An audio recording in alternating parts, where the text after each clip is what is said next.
live now. Well, hello everybody, and welcome to the third episode of Sunday School Carnivore with me, George Goodenough, and John Laspina, who are your two hosts. And we are delighted to welcome Dawn from California tonight. As you probably know, I am based in the UK. However, I decided this week that I would come raiding your shores because Dawn and I are great friends. And so I came to California and found my guest over across the pond tonight. So welcome to Dawn. And tonight we will be basically discussing what's been going on for the last week or so in the carnivore world. Dawn has a great story to tell. I'm very familiar with it. She's just been on holiday, and oops, something went slightly wrong, and there's a lesson in that for all of us.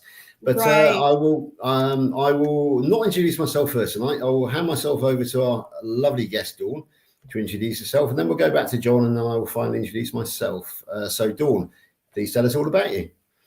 Okay, well, as you know, I started carnivore about 9 months ago, and I think you were the very first carnivore that I actually met, right?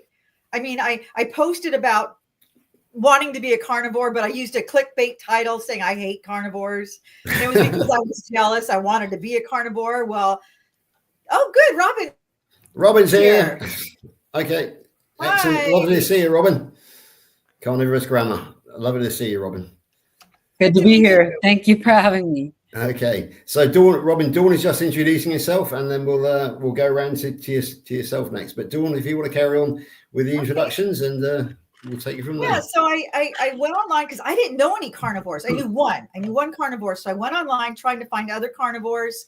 I made that clickbait title, which brought all the carnivores in. They were ready to go to battle because I was saying why I hate carnivores. And what I meant was I was jealous of them. And they realized that right away, you know.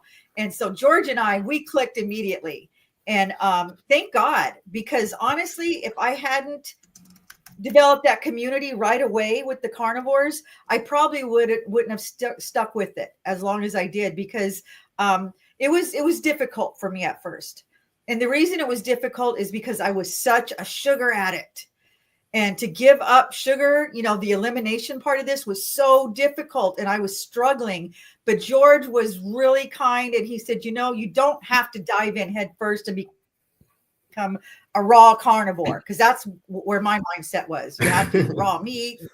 He's like, no, ease yourself into this. So that's what I did. And it took me about a month, I think, I did ketovore. And then I slowly, you know, weaned myself off everything, got into the carnivore thing full-fledged. And this was the first way of eating that I ever did that gave me the tools to quit sugar. For the first time in my life, 63 years old, I was able to give up sugar. And that was only because of carnivore, because it's such a satiating diet, you know, high protein, high fat. So that was just a miracle to me that I was able to kick sugar. That's a drug, you know? And after kicking that, just the elimination process, I felt amazing. I got rid of all my inflammation, and I had so much pain, all over pain. It was gone completely. So my mind's blown, right? You know, and then each month there was something new, something even more wonderful would happen. And I started losing weight. Although the weight loss was definitely secondary to the overall healing. You know, I was going through this healing process, and it was wonderful. And that was my only complaint, was the weight loss was slower than I would have liked, but it was steady. I ended up losing 60 pounds. So really, it was pretty good. But to me, in my mind, it was like, this is taking forever. I wanted it to come off like that, you know, but it didn't. But it slowly came off. And I would falter every once in a while, and George would pick me back up and, you know, dust me off. And like I said, he's the only reason I stuck with it as long as I did. You know, he was very encouraging. And that's what I found with the whole carnivore community. There was no carnivore police. Nobody was judging me. They wanted me to feel good. They wanted me to, you know, stick with it. And so everybody was very encouraging, very kind. And I did. I stuck with it faithfully for 9 months. Yeah, for 9 months I stuck with it, and just this last month I deviated, and I'm paying the price. So now I have to get back on the wagon, and that's why I'm here. I need some more encouragement and inspiration because I'm paying the price. I'm hurting all over again. The inflammation's all back, full-fledged. That's brilliant. Dawn, what we'll do then is we'll actually come back to that and we'll talk about what happens when you go on holiday and things go wrong. So you can actually tell us a full story of how you went to Morro Bay, was it? And then Morro what Bay. wrong there. Exactly. But for the moment, we'll go over to Robin and I'll say hi to Robin. We haven't actually met Robin, although I have seen you on many panel shows before, so I know a little bit about your history. But please introduce yourself to the viewers. George. Hey, Dawn. It's nice to meet both of you. Hi. Dawn, I love your handle. Very cool. And thank you. Again, John, it's so good to be here with you guys tonight. My name is Robin Heron, and I am your carnivorous grandma. I actually have been carnivore for almost 2.5 years now. Wow. Yes, I started from being a perpetual dieter, always going up and down, yo-yo dieting. And the funny thing that you were mentioning at the end about the fact that the carnivore way of eating, it will impact your weight, but not necessarily in the way that we're used to, like all the crash diets that I used to do. So I had a lot of issues. The biggest one that people could see the most was this eczema that I had. And so I always looked like I had 2 black eyes and a dark ring around my mouth. My hands were all blistered up. In fact, I went to go get fingerprinted for traveling out of the country, and they were not able to lift my prints because my hands had peeled and blistered. Wow. So often that basically I didn't have fingerprints anymore. My goodness. That's crazy. So the eczema was pretty wild. I had IBS with constipation. I had sleep apnea. And of course, I was overweight. And I guess I would still technically be considered to be overweight, but I'm letting my body do what it do by eating the proper human diet. So 2.5 years, and I love it. And I cannot wait to hear this story about how you went off the rails, because I feel like I had done keto for 10 years. 5 years of keto, 5 years of what I like to call Cheeto. Because one summer I decided that I was going to have some sweet corn because it was summer and I deserved this. Right?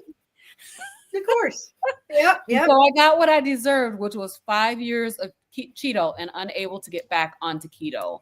I finally found the carnivore diet through, I watched a number of people, but Dr. Berry was the person who actually convinced me to try it when I saw him do it. And I thought, well, he didn't die. So that's good. I thought I would try it. And since February 22nd, 2023, this has been my way of eating. And I can't ever imagine going back to any other way of eating. Right. Perfect. Thank you, Robin. John, would you like to introduce yourself to the viewers? Sure. Please? Hi, Dawn, Robin. So good to be here with George. Told the story so many times, I don't want to go into the intense detail. I had a laundry list of issues that all got better. I'll list just a couple of them. I had severe lower back pain, persistent from my 20s until my early 50s, and it turned out to be inappropriate. Inflammation, which came from seed oils. It came from seed oils. And I didn't know, but when I eliminated it, no more back pain. Ever. It's like that. Crazy? That was the answer. All this time I did everything in the world to take care of the back pain, and this is all it was, but I didn't know. I have paroxysmal atrial fibrillation, AFib. Was on all these medicines with a laundry list of side effects, and I'm off the meds. And I'm in complete remission. I almost never go into AFib. And when I do, it's for a minute or two, once or twice a year. Amazing. And of course, there was the weight. I had about 35 pounds that put me in an unhealthy, not obese, but, not very comfortable. That just fell off. When your body gets healthy and all the other areas clean up, the weight happens to do what it's supposed to do. So when Robin said she feels like she's not where she needs to be, she's just going to trust her body. And that is I just smile because that's what you need to do. You need to let your body normalize and heal itself on its own time frame because you're eating the proper human diet. And that's exactly what we do.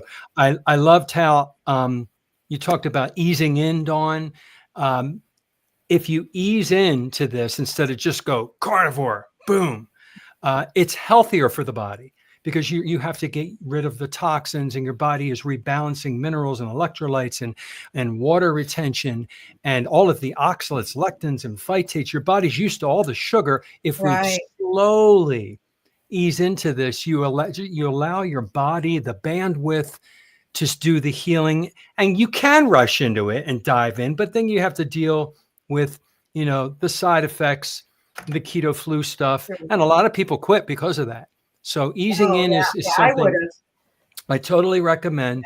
The fast results that we want that don't happen, we need to take a big dose of vitamin P for patients. I've learned that things that are worth anything take time. And we took time to get this way. It's going to take time to heal.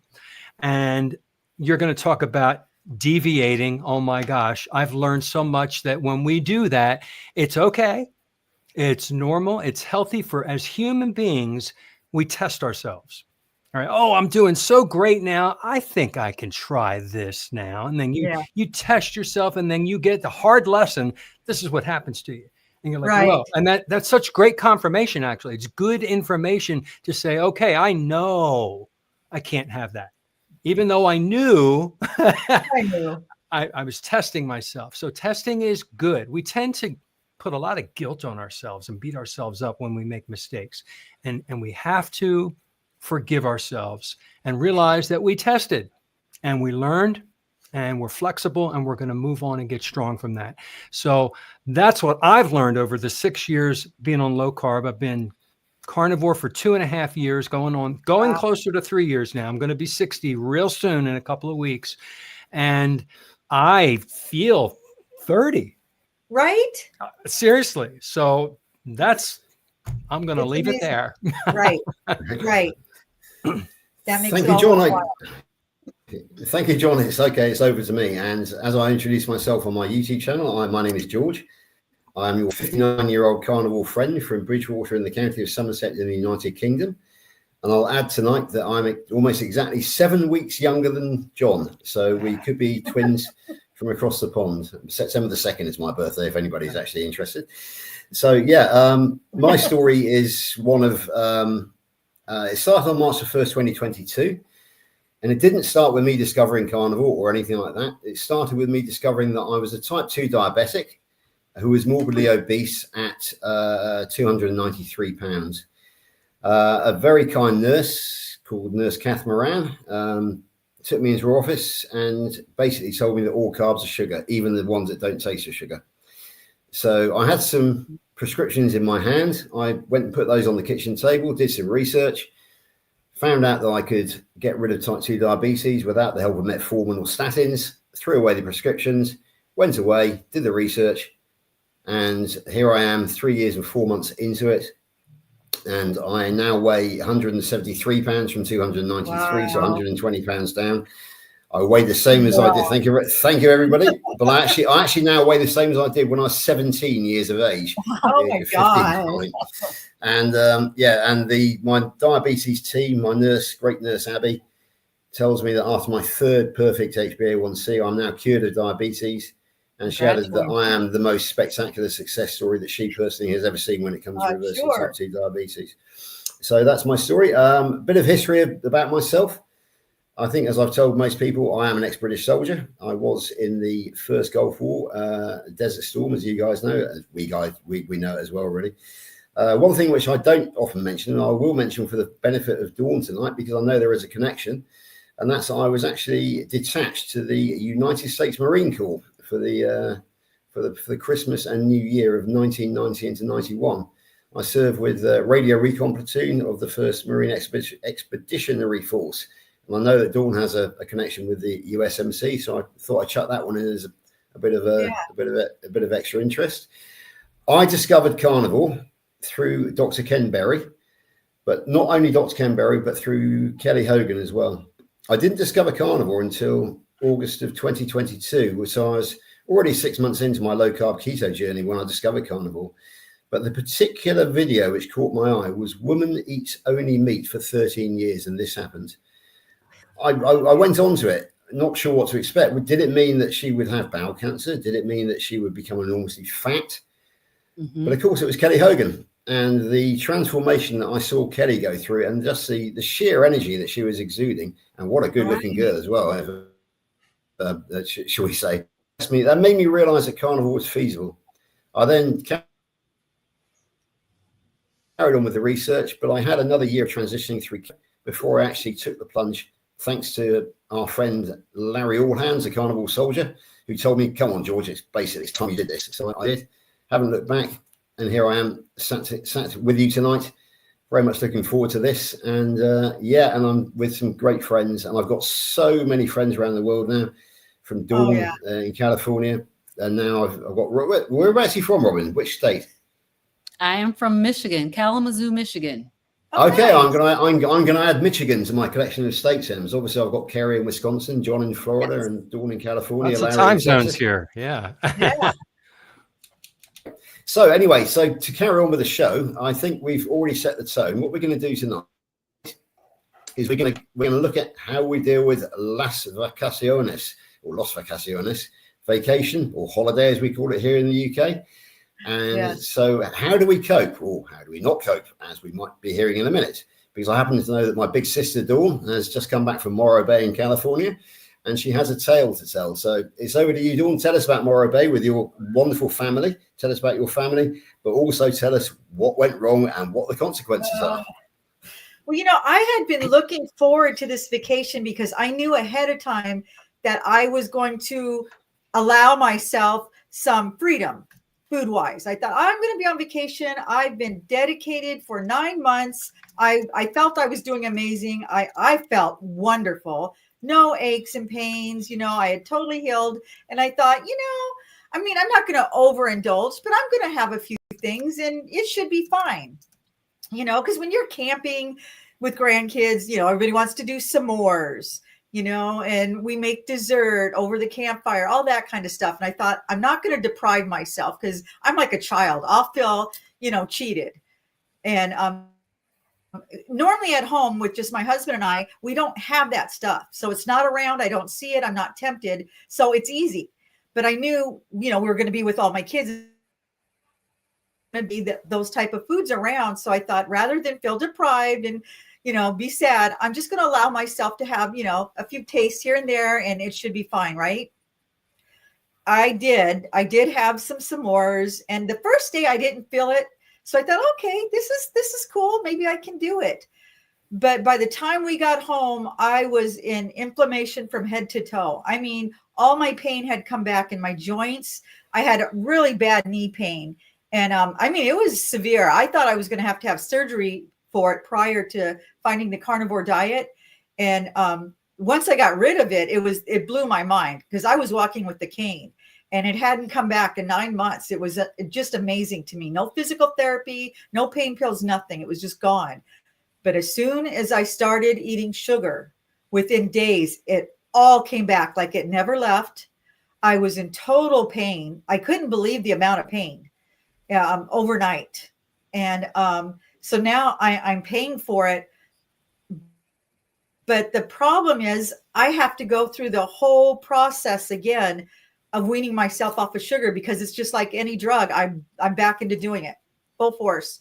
And even though I'm still eating meat, I'm having sugar too. And I'm trying to wean myself off of it. So I think what I'm going to do what I did at the very beginning, which is I was more ketovore at that point because I needed more protein or whatever. Like I was eating pistachios and stuff like that in place of sugar. I need something to replace the sugar right now. And you know how at the beginning when you're doing this, you stuff your face with meat. That's what we always say. When you're hungry, stuff your face with meat.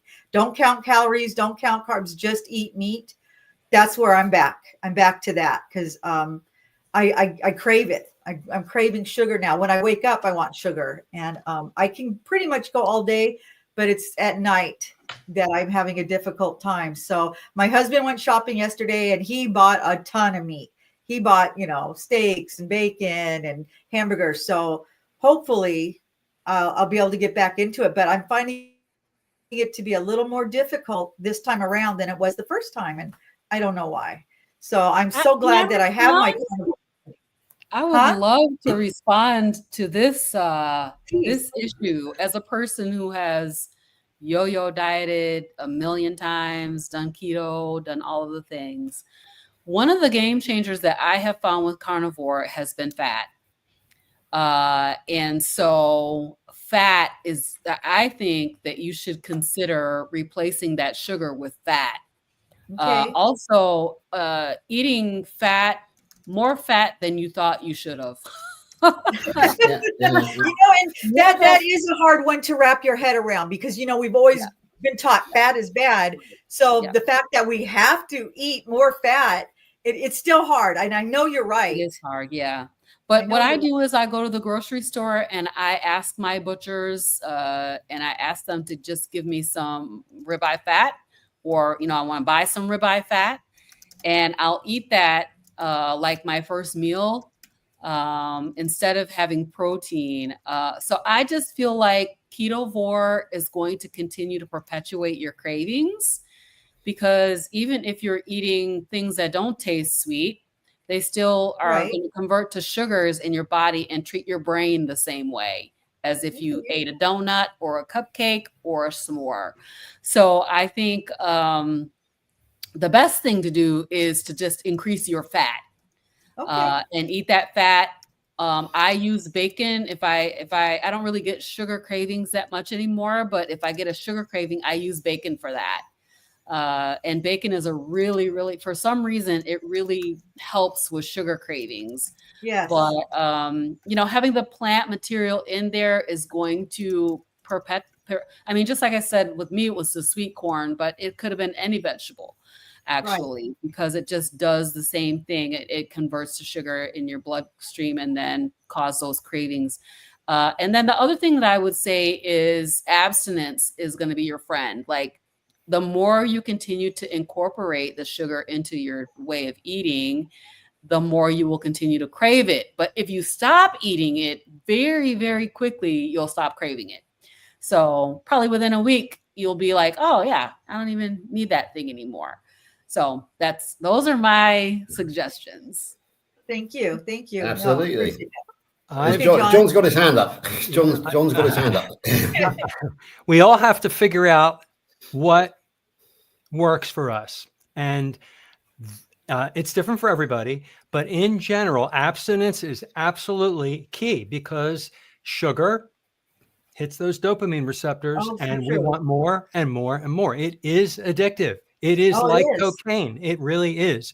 And we have to find what works for us. And what works for me is to remove and replace. When I replaced it first, yes, with monk fruit and artificial things, I still kind of got my fix in my head, but then I knew I had to get off of that too. So I had to replace it with an activity.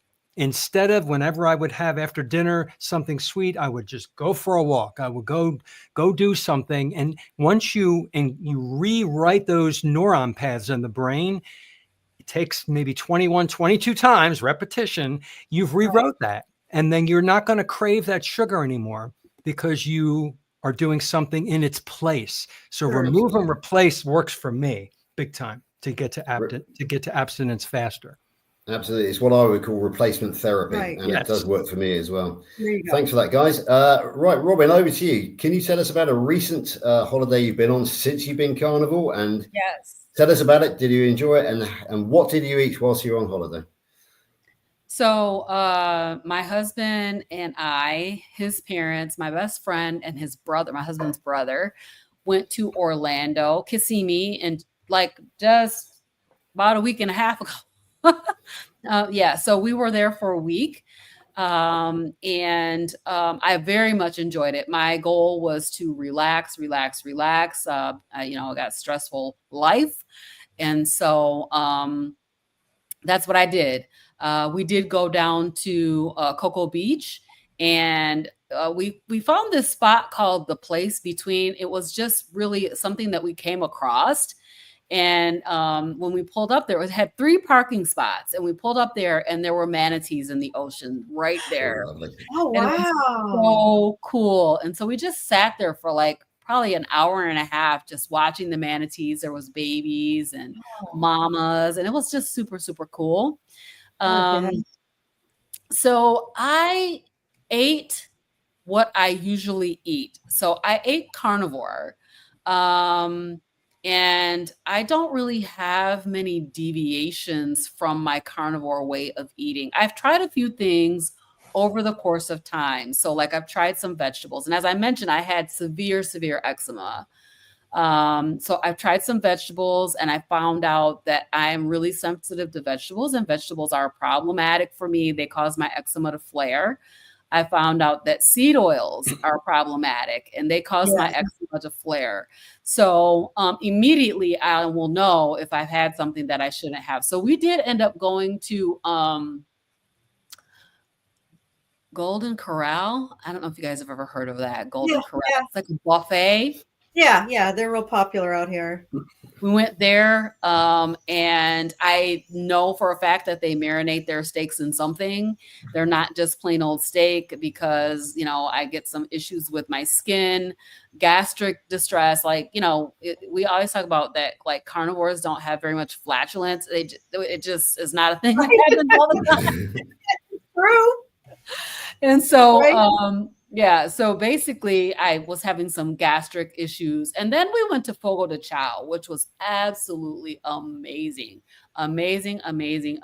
So delicious.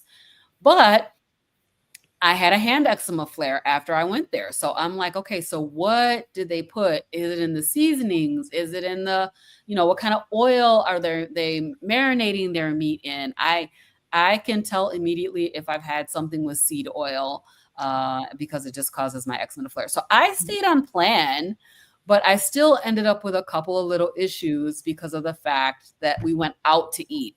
And I'm a person who loves to cook, so I cook. I went and I bought a big old giant log of ground beef and a bag of chicken wings, a 10-pound bag of chicken wings. And I cooked most every day. But you know, the days that I didn't cook and we went out were days that I would have some kind of an issue because of whatever. I'm assuming that it's mostly seed oils that they're putting in the food and serving, and it's really, really toxic, and my body just cannot handle it anymore. So other than that, my vacation was absolutely incredible. I was able to relax and rest and rejuvenate, and came back really refreshed. Well, good. Oh, nice to hear that, Robin. John, can you tell us about a recent or a carnivore holiday that you've been on and how you managed to cope with it? Well, I'm a 1 or a 0. I either blow it and go crazy and eat everything, or I'm abstinent. And I've learned that 100% is the easiest for me. So we go on a lot of cruises because we live in South Florida near a bunch of ports, and they're pretty affordable. Yeah. And we took a train trip recently. We flew to Chicago, took a train all the way to California, San Francisco. Oh my God, it was gorgeous. And so I had to eat. Right. And it's very difficult because everything is cooked in seed oil. Right. Everything. They spray the pans. Everything's coated, mixed, blended. I can control what I put in my food, but I cannot control how they cook it. So I'm doing lots of talking and everything. Something recently, I think they had a lot of onion and garlic in something, and I could tell, I tasted it. It was really good. I liked it. And I had some nasty bloating and gas. My body wasn't used to it anymore. And I know I used to have it a lot before. So it's not a big story, but when my body's so fine-tuned now, right, any little thing, I can tell something different went in there. I can tell if an ingredient that I haven't had for a while that's not good for me got into my gut. And so mine's not a big story. I think it was the onions and the garlic. When I'm at restaurants or whatever, I'm the worst pain in the neck customer. The cooks come out to the table when I'm there. And I'm very firm. It's my money. It's my I need it cooked this way. I even bring my own little container with ghee because I can't even trust their butter because they call it Wow. butter, but it's a blend. It's a Really? butter blend, and almost all restaurants, very few restaurants use real butter. So, Robin's brilliant for just cook everything yourself, eat everything you can at home, which is difficult when you travel. So when you travel, I travel with a card that oh gosh, it's been passed around by so many people, and we adapted it, and it just says my allergy card, and it lists all the seed oils. Help me stay safe. I am allergic. Their little hackles go up because they see allergy. And please use these approved fats. Use beef tallow, use ghee, use butter to cook my steak. And I present that to the server or on the cruise or whatever. And it really does work. And you have to just be bold and confident about it and not be shy when it comes to protecting your health, because these things will sneak in. Everybody, like Rick in the comments said, in the back of Fogo de Chao, they have a collection tank for all the seed oils, right? Mm-hmm. So even that meat there, they cook it, those churrascos, they cook it in seed oil. You have to ask, otherwise you're going to get it. And Robin would be like, what do they call the canary in the mine? She knows. Right. She just has to eat it and her body will react. So that's kind of how that's my story. Lovely. Okay, John, thank you very much. And I'll carry on with mine now. Lainey and I used to travel a lot when we were in our youth, and we used to go abroad. But since we've been carnivore, and Lainey is heading towards carnivore, I was obviously quite ill myself, and Lainey is a cancer sufferer. She's in remission, but it kind of it makes traveling abroad difficult. So what we do is we have long weekends in a local forest in a luxury camping lodge. It's called a deluxe camping lodge, and it is absolutely stunningly beautiful. And it has a wood fire hot tub outside. You get the benefit of that. And it also has a barbecue as well attached to it. So we are fortunate enough to be able to take our own chops, our own sausages and bacon for the morning. And Lainey loves to fry the eggs as well. So we actually don't have any problem as such when we're on holiday in going off plan. However, we have a social life, and I got caught out quite badly, not this summer, but last summer, because it was the lady whose birthday it was, or it was her party anyway, and she wanted to go to an Indian restaurant. So I found myself in an Indian restaurant. I didn't really understand the menu. And somebody said, oh, what if you eat this particular dish? It will be dry. There won't be a sauce for the seed oils. Unfortunately, there was a sauce with it. So I picked out the lamb as best I could from the sauce, and left most of the sauce. But the fact that it had actually been cooked in a seed oil sauce didn't go unnoticed by my microbiome, the little guys down under in the boiler room. The next morning, I had the worst. Thank you, Lynn Tucker of Carnivore, for that one, by the way. The next morning, I had the worst migraine that I've had since I was clinically depressed back in 2011, 2012. It was right behind my left eye, and it reminded me very much of when I was suffering at my worst from malnutrition. So that was it. It was just a little bit of seed oil. The meat was good. It was lamb, but the seed oil caused me to have a 4 ibuprofen migraine the next day. It had gone by lunchtime, but it was just a lesson to me that you can't, once you go clean, you cannot go back. You really cannot go back.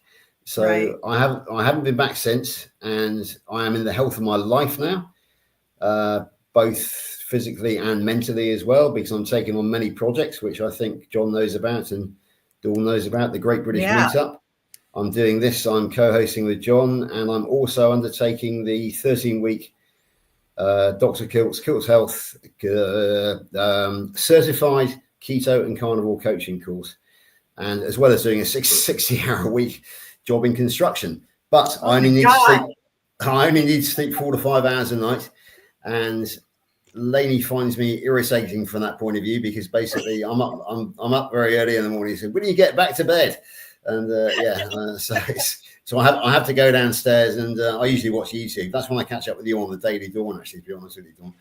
So that's my story of how I sort of came off came off the rails once, and I certainly suffered for it, and I won't be going back.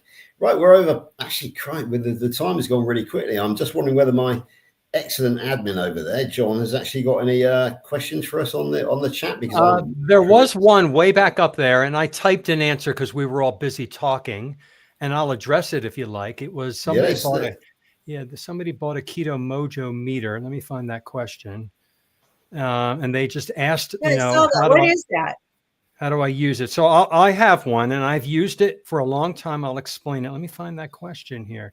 Where did the question go? I answered the question by typing in, and I actually posted my video demonstration on how to use it. All right, so I can't find it anymore, but a Keto Mojo meter. I met the guy that invented the Keto Mojo several times. What a great guy. And basically, like a blood glucose finger stick the diabetics use, you prick your finger with a lancet, and you put it on the little strip, and it goes into the meter, and it will tell you what your beta hydroxybutyrate, which is, there's 3 ketone bodies. The one in your blood is the beta hydroxybutyrate, the most accurate one to measure to see what your ketone levels are. And if it reads 0.1 or higher, you have some ketones flowing. And you want to try to be up at like around, 0.5 or higher, 1.0, 1.5, 2.0. And for people who are just starting, getting off the standard world diet and all the sugar and carbs and everything, they want to see if their body is starting to become fat adapted, if they're going into ketosis. It's a tool, just like a scale or a tape measure. You're measuring your blood ketones, and it just validates, oh, look at that. I'm in ketosis. Cool. Okay. I'm going to continue to eat this way. All right. It's tomorrow now. Let me see how I'm doing today.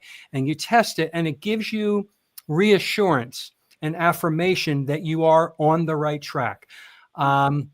I used it for a while. I don't use it anymore. I still have it. It's in the drawer. It's a cool tool, just like a glucose meter. And the new meter will do glucose and ketones. It's 2 different strips. So you can actually get the average. They offer an average that Dr. Seyfried talks about with the cancer study. So it's a really cool device. And it's called Keto Mojo? Keto Mojo. I know you can buy it in the United States. I don't know if you can buy it in another country yet, but Keto Mojo. Okay, I'm going to look that up. Okay. Yeah. Brilliant. Okay, thanks for that, John. With no further questions that we've actually got, I suggest that we talk about the standard national, well, in my case, National Health Service, the standard of care, I think you call it in America. I had a wonderful experience yesterday. I met a young lady of my age, called Terry Underwood, who is a project manager for the health of armed forces veterans here in Somerset. We met last year. I told her my story. She was very, very sympathetic. A year on, I met her yesterday. She was looking for me. I was looking for her. And we sat down. We had an hour-long conversation. And I was able to tell her that my story has continued, that I'm hopefully going to become a health coach myself. And inevitably, we ended up with a conversation. Now, the conversation covered many things. I was able to enlighten her about Ansel Keys and the 7 Nations study and the Minnesota coronary experiment, etc. But the 2 I'd like to really sort of pick on now is the first one is cancer, because my wife Lainey was in the conversation as well, and she is a cancer in remission from breast cancer, but with the complication of Paget's disease. Look it up, which means that she has to be on long-term oral chemo twice. Great friend Stephanie, who will be speaking at the Great British Meetup, and who was on here. You will remember because she was my first guest on Sunday School Carnivore. She is actually a stage 4 ovarian cancer sufferer, and she is currently going through chemo. Now, the thing that both Lainey and Steph have in common is boundless energy. They are going through chemo, which is supposed to put you on your back. It is supposed to basically make you virtually disabled. Steph and Lainey are both bouncing. They really are. So what we kind of had a bit of a discussion about this, Steph, Lainey, and myself, and both have decided that you have to have some sort of medicinal or pharmaceutical intervention. Stephanie tried it without, and the cancer came back. So she has actually attempted it. So what we came up with is basically with the energy that they have, even though they're on chemo, we came up with this saying: chemo fights cancer, carnivore fights chemo. And Terry Underwood, the lovely lady nurse, she really, really liked that one. So that was good. And the other one that we definitely agreed on, well, in fact, Terry and myself agreed on nearly everything. She invites me to her conferences. I was able to invite her to mine, which is going to be the Great British Meetup, where we've got a couple of great speakers. But we also talked about the GLP-1 agonists, Wegovy, Mounjaro, and Ozempic. And she was very, very anti those. And I borrowed from Dr. Anthony Chafee and said that it's not all about the weight loss. The weight loss is secondary. On low carb, it's all about gaining health. You gain health, and a marker of that is the weight loss. Whereas with the GLP-1 agonists, it is weight loss, which is not a marker of health, because unfortunately, Lainey and myself know several people in our acquaintance who are using it. Yeah, they're losing weight, but they also can't get out of bed in the morning. They can no longer go to the gym as they did before. They're losing the weight, but they're losing the muscle mass as well, and they're losing the energy. Wow. So, yeah, those are my two thoughts. The cancer, the fact that cancer does require pharmaceutical intervention. However, it can be mitigated by carnivore. And basically, as we all know, going low carb and going carnivore can achieve far better results than Mounjaro, Wegovy, or Ozempic. And of course, it's a lot cheaper and a lot nicer as well. Oh, and carnivore is fun. If carnivore wasn't fun, we wouldn't all be here tonight having a laugh, would we? So right.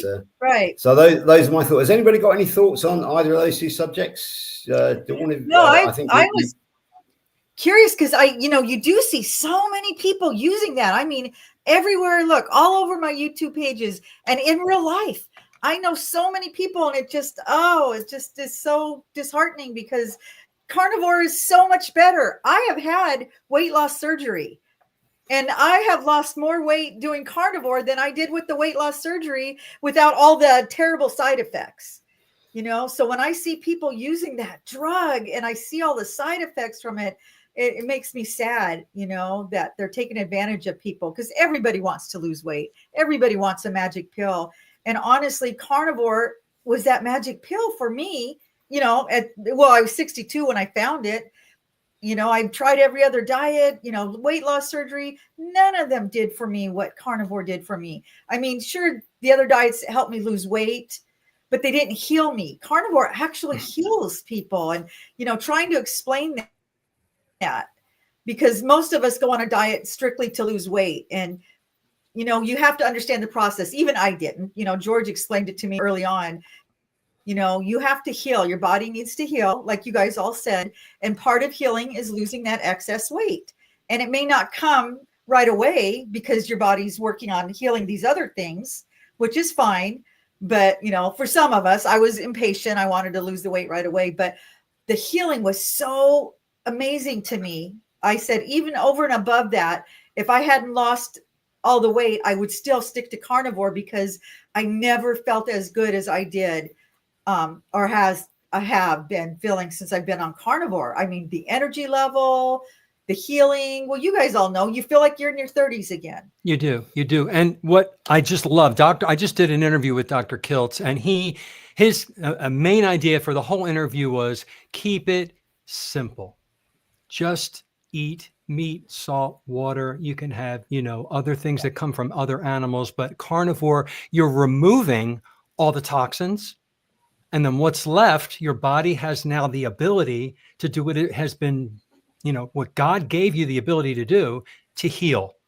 Yeah. Your body can't heal when it's constantly being barraged with toxins and too much sugar glycation. And then the insulins, the insulin roller coaster. When you remove all of that, your body can go, oh.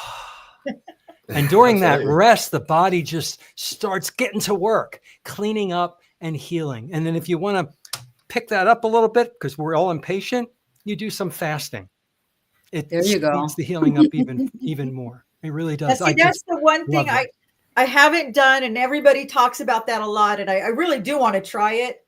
Is that the intermittent fasting? Well, when does your last meal at one day and the next meal the next day? What is that space from dinner to breakfast? Or oh gosh, how many hours? I eat around 5 at dinner, and Okay. then I probably don't eat again until 10 a.m. Well, you're already intermittent fasting. Okay. That is an intermittent fast. It's usually, 18 hours. Now, if you want to enhance that a little bit, stretch that first meal a little longer in the morning, and then you've just extended your intermittent fast. And then if you're interested in trying a longer term fast, start with 24 hours, see how you do. And if you like that and you're like, ooh, all this autophagy, you start noticing some amazing changes, skin, all this wonderful stuff happens. Try a 2-day, then a 3-day. I mean, just like my advice about easing into carnivore, you can try fasting by easing into that too. I recommend Jason Fung. I'm sure you've heard of him. He's a doctor that talks about fasting, and you don't have to fast. An intermittent fast every day is basically all your body needs to rest and reset.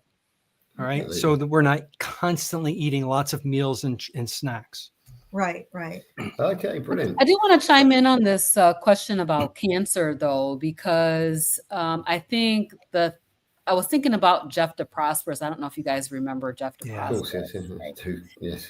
And the vitality that he had while going through drastic stage 4 cancer and lots of chemotherapy.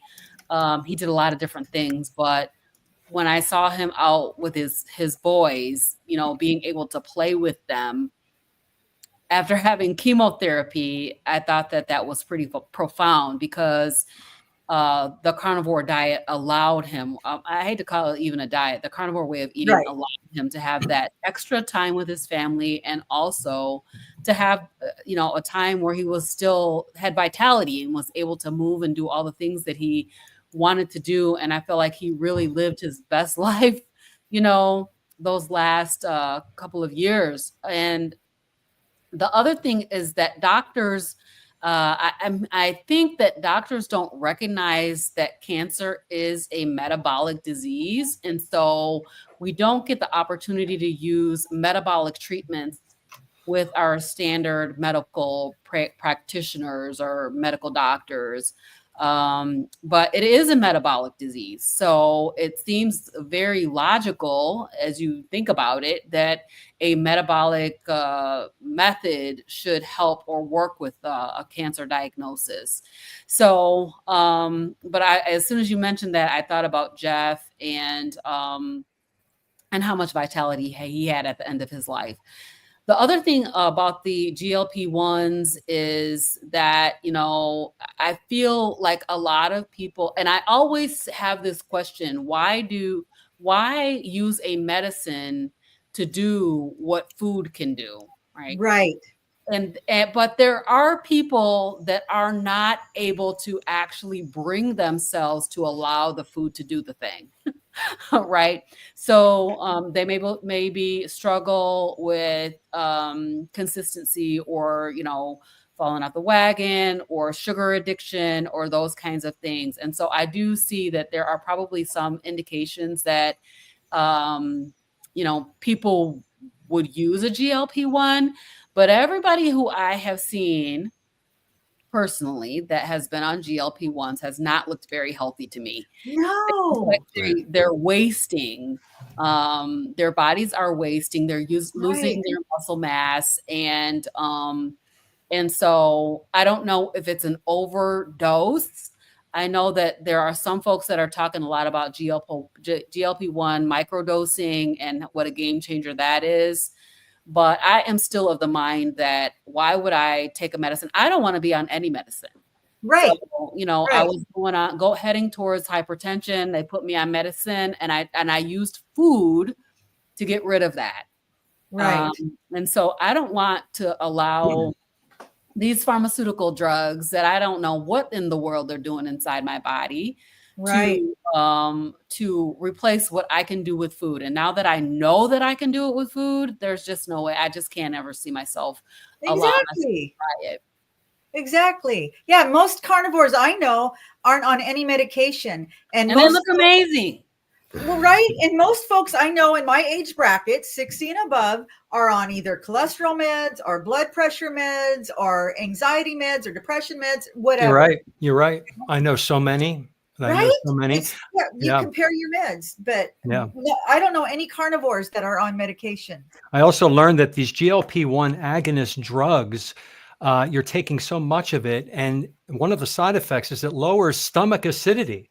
So now your stomach cannot digest enough protein, so you're getting malabsorption of protein, and that's why they're malnourished. That's one of the reasons they're malnourished.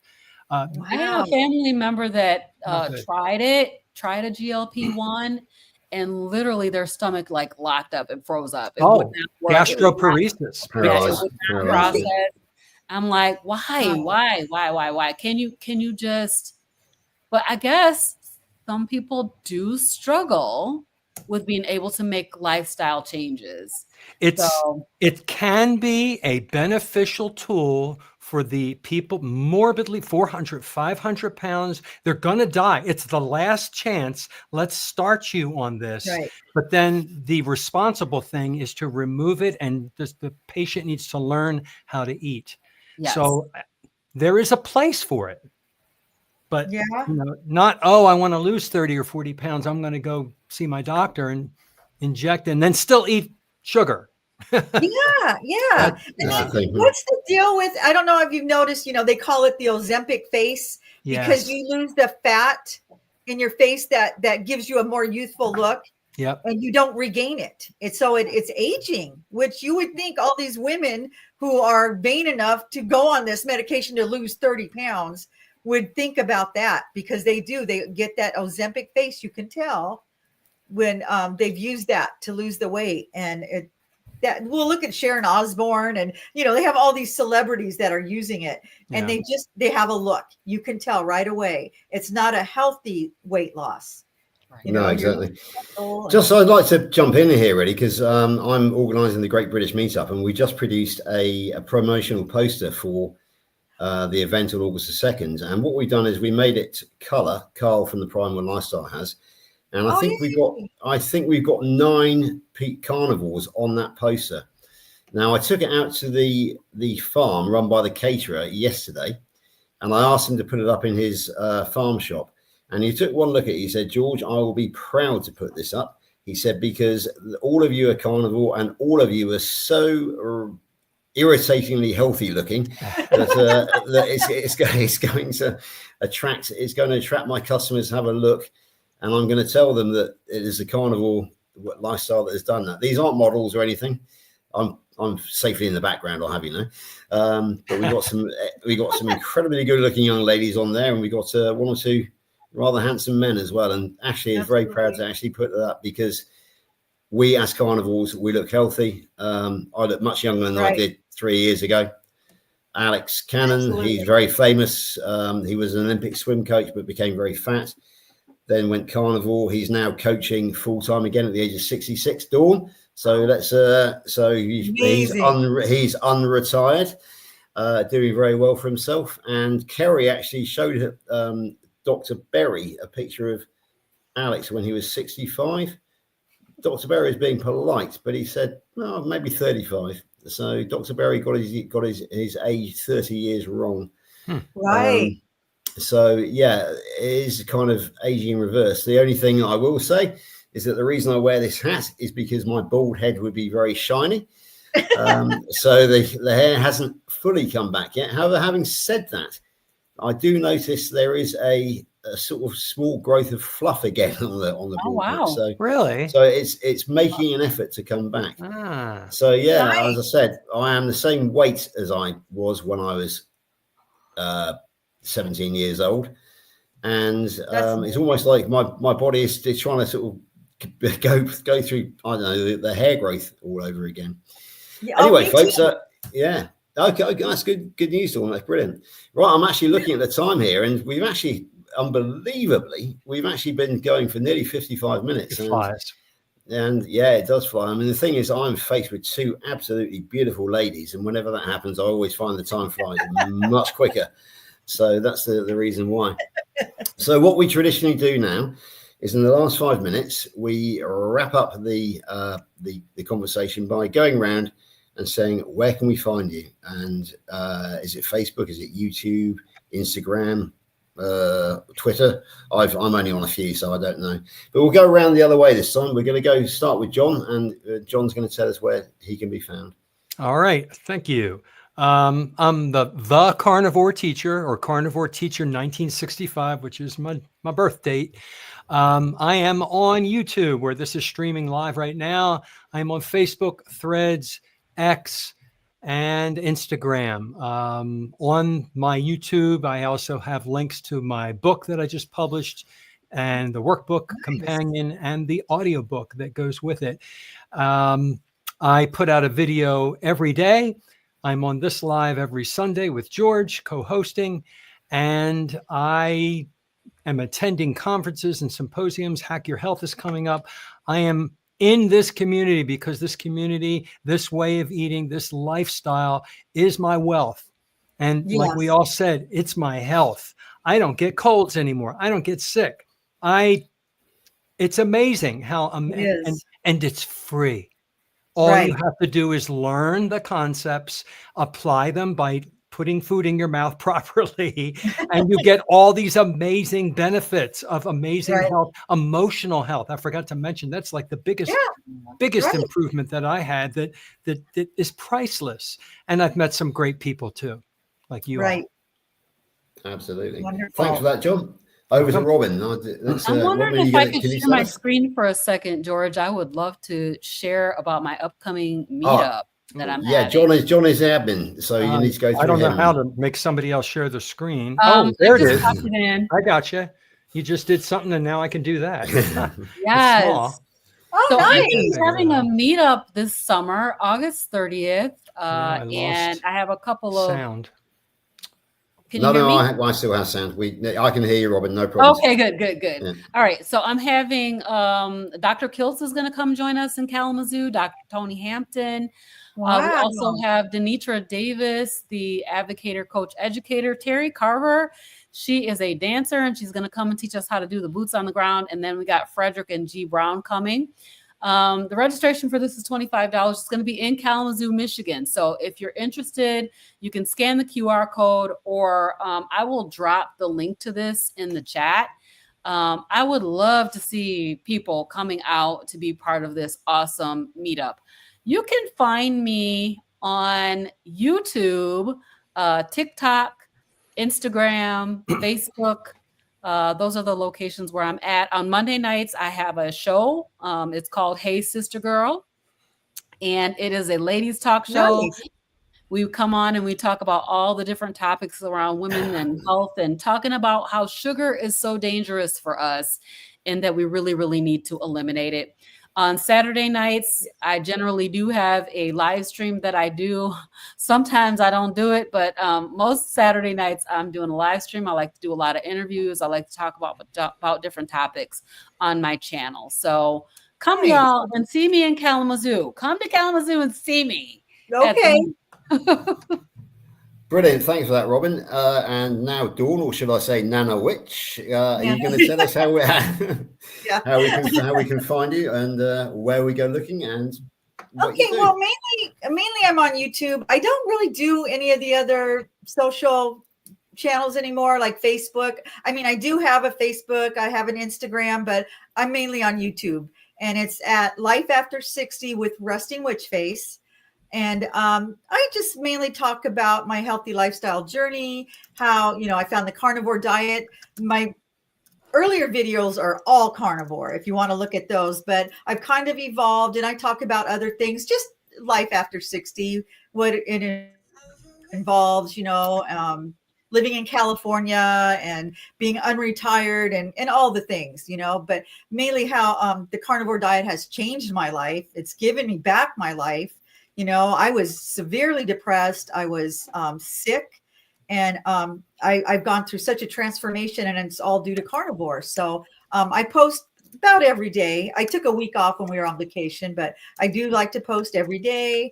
I'm very active in the carnivore community, have a lot of carnivore friends, and yeah, just come see me. Join my channel. I'm trying to get up to 5,000 today. it's what I call my daily dose of Dawn, because she does post daily, and Dawn keeps it down to about 15 minutes, which is a bite-sized piece, which I have with my morning routine. I try at the breakfast table. You do, absolutely, Dawn, and I think it's absolutely perfect because you cover so many subjects.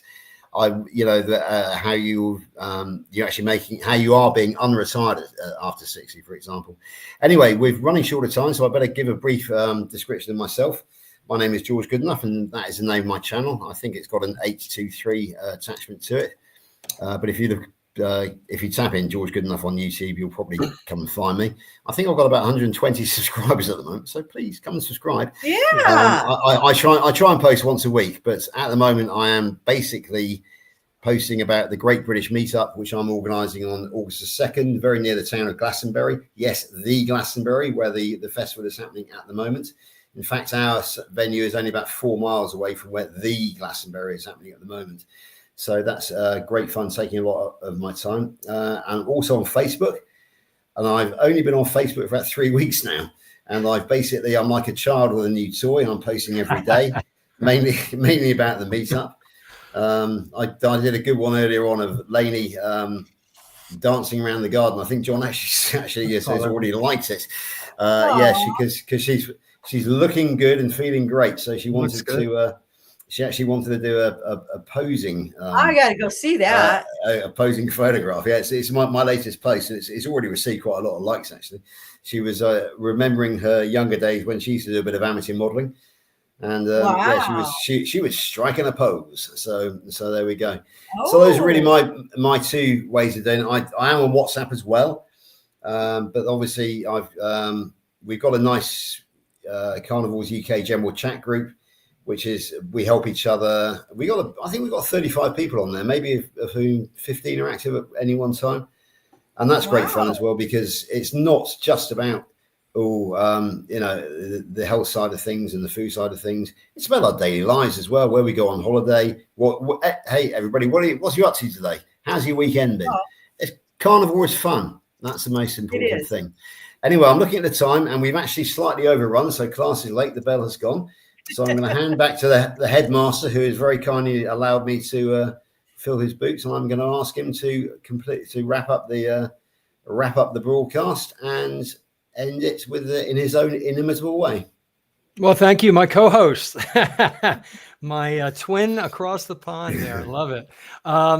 This has been wonderful. Excellent comments and a few questions. And folks, we invite you to subscribe to all of our channels, and we will be back here next Sunday talking again, answering carnivore questions. Invite other people to come, and do your own due diligence. I mean, get on there, get on YouTube and subscribe to these channels.